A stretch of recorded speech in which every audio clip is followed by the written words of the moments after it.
या रसूल अल्लाह, नारे रिसालत, या रसूल अल्लाह, जश्न अहले बैत, जिंदाबाद, औलादे हुजूर गौसे आजम, जिंदाबाद, औलादे हुजूर गौसे आजम, जिंदाबाद। नारे तकबीर, नारे रिसालत। यार आप लोग सुकून, इत्मीनान और खामोशी बहुत ज़रूरी है। ये अदब का मकाम है।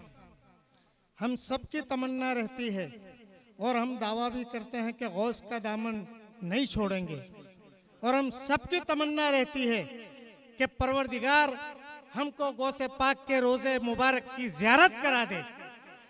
परवरदिगार ने हमारी दुआ को कबूल किया और गौसे पाक की औलाद हमारे सामने बैठी है।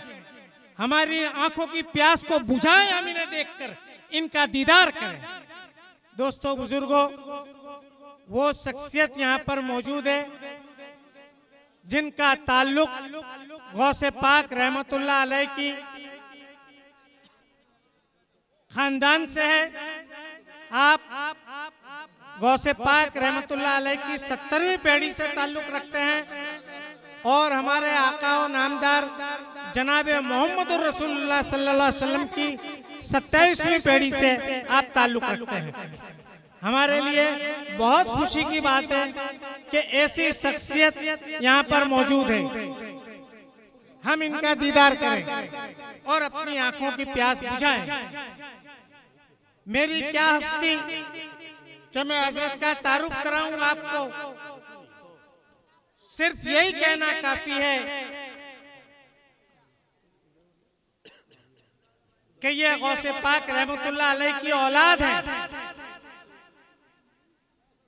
यह अलग बात है, जितने भी सादात हजरात यहाँ पर मौजूद है सबसे मुखातिब हूं मैं और सबके लिए मैं कहता हूं कि यह अलग बात है कि खामोश खड़े रहते हैं। यह अलग बात है कि खामोश खड़े रहते हैं, फिर भी जो लोग बड़े हैं वो बड़े रहते हैं और ऐसे दुर्वेशों से मिलता है सिजरा इनका जिनकी जूती में कई ताज पड़े रहते हैं। सुभान अल्लाह। ऐसे दुर्वेशों से मिलता है सिजरा इनका जिनकी जूती में कई ताज पड़े रहते हैं। और हम तो परवरदिगार से ये कहते हैं कि अब्रे रहमत इन पर गौहरबारी करे, अब्रे रहमत इन पर गौहरबारी करे और हश्र तक शाने करीमी नाज बरदारी करे, हश्र तक शाने करीमी नाज बरदारी करे। आप बैनुल अक़वामी शख्सियत है, इंटरनेशनल फिगर हैं। आपने Iraq, Syria, India, Sri Lanka, Pakistan के कई दौरे किए हैं। मैं आपको यह भी बता दूं कि यूके के भी कई मुमालिक में आपने दौरे किए हैं और ये दौरे तफरीह की गरज से नहीं बल्कि दीन मोहम्मद रसूलुल्लाह सल्लल्लाहु अलैहि वसल्लम की तबलीग के लिए, और यही सही तबलीग है। आपने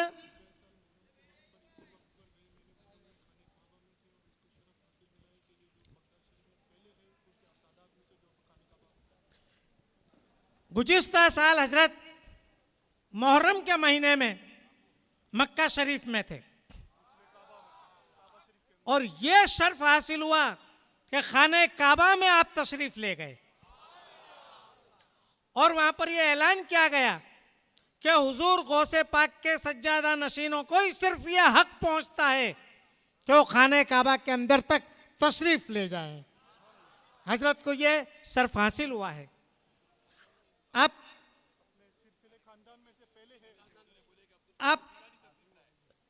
आप अपने खानदान में गौसे पाक के इस औलाद में से सबसे पहली शख्सियत है कि जिनको खाने काबा में जाने का शर्फ हासिल हुआ है।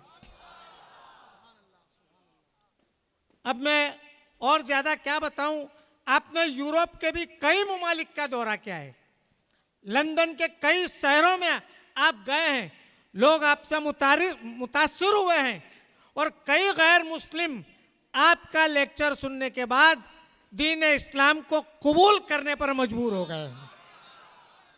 आपकी काफी मेहनत है। आपने जामिया बगदाद से देखो ये बहुत अच्छी बात है मैं जो बताने जा रहा हूं। हमारे बच्चों की तालीम के लिए हमको भी बेदार रहना चाहिए। जब ऐसी शख्सियत जामे बगदाद से मैनेजमेंट का कोर्स करके निकली, मैनेजमेंट की तालीम हासिल की, इसीलिए कहना पड़ता है कि अपने बच्चों को तालीम दो ताकि ये बच्चे चिरागों, मस्जिदों, मेहराबों, मिंबर बन के उभरेंगे। चिरागों, मस्जिदों, मेहराबों, मिंबर बन के उभरेंगे। अबू बकरो, उमर, उस्मान और हैदर बन के उभरेंगे। और इन्हें जब नींद आए तो सुनाओ फील का किस्सा, यही बच्चे अबाबिलों का लश्कर बन के उभरेंगे। ऐसी शख्सियत जब हमारे सामने मौजूद हो तो हमारी आंखें दीदार करे, हमारा दिल तड़प उठे, हमारी जबान अल्लाह से दुआ करे कि परवरदिगार तेरे इस लाडले के सदके, तेरे लाडले के सदके आज से, अभी से ही हमारी जिंदगी की काया पलट दे। जो बुराइयां, जो ऐब में मालिक मौला, हम सब से तौबा करते हैं और हम सच्चे दिल से आपका दीदार करते हुए ये अहद करते हैं कि आज से हम यहाँ से उठकर जाएंगे तो एक सच्चा और पक्का मुसलमान जैसा होना चाहिए, ऐसे बन के निकलेंगे। आपने जुनूबी अफ्रीका के भी कई ममालिक में दौरा किया है, बहुत लोगों को मुतासिर किया है। अब ऐसी शख्सियत जब यहाँ मौजूद हो तो ज़रूर हम आपका दीदार तो करते हैं, लेकिन आपका इस्तकबाल करना भी हमारी ड्यूटी में आता है, हमारा फ़र्ज़ ऐन बनता है। और इतने सब उलमाए दीन यहाँ पर मौजूद हैं, बुजुर्गाने दीन यहाँ पर मौजूद हैं।